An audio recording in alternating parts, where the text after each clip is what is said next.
Well, meanwhile, more turmoil in the White House as the Homeland Security advisor resigns. Let's get more now from CNN White House reporter Stephen Collison. Stephen, that revolving door at the White House keeps turning. What can you tell us?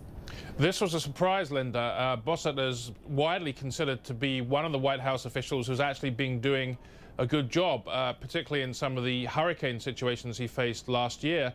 In fact, he was out on the Sunday talk shows in the United States this weekend talking for the administration. What we understand, my colleague Stephen Collison is reporting that Bossert was in fact pushed out by the new National Security Advisor, John Bolton, who only started on the job on Monday. Bolton is someone who's known to have pretty sharp administrative elbows in Washington, and it seems like he's trying to get his own team around him. But even so, this was still a surprise. Bossert wasn't really seen as somebody that was threatened by Bolton's arrival, and I think it maybe gives us some hints into how fundamentally the new National Security Advisor is trying to reshape the entire internal White House operation as it pertains to national security.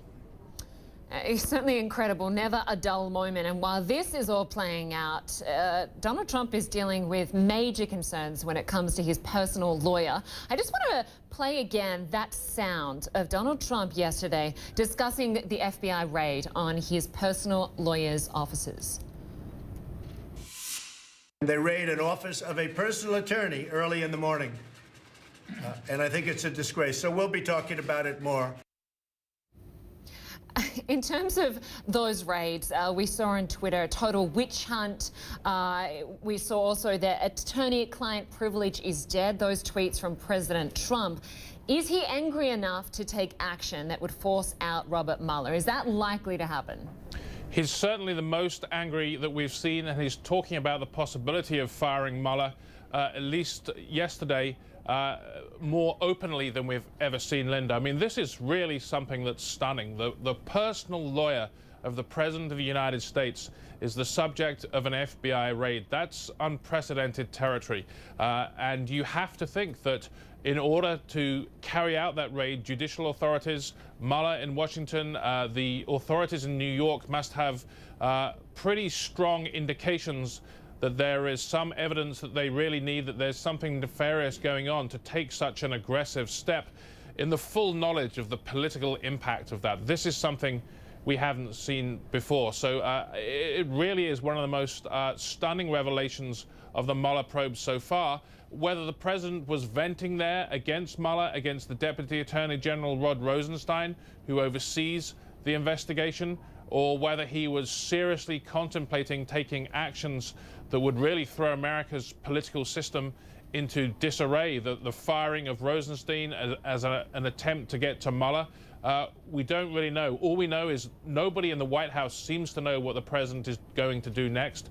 So far today, we're only, not even at lunchtime in Washington. He hasn't taken any of those steps, but it's something that's going to be very closely to watched today and in the coming days, and Washington really is on edge. Yeah, no doubt. With Cohen under investigation for bank fraud and campaign finance violations, according to the Washington Post reports. In times of crisis, it was often said that Donald Trump would turn to Hope Hicks.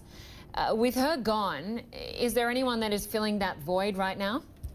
It's pretty unclear. I mean, the White House staff say that none of them were really aware that the president was going to come out and give that statement yesterday about the raid on his lawyer's office. So there's certainly a question about, is Donald Trump so angry and so isolated in the White House, so sort of convinced that there's this persecution against him by the FBI and the Justice Department, that he's going to act without recourse to any of his lawyers or his political advisors? That certainly seemed to be the case yesterday. That appearance, by the way, he was surrounded by all of the military's top brass, ostensibly to talk about the looming action against Syria to punish chemical weapons use, alleged chemical weapons attacks. That was hardly the kind of forum you would expect him to give those highly political, highly personal, inflammatory remarks in. So I think that just shows you how angry the president is and how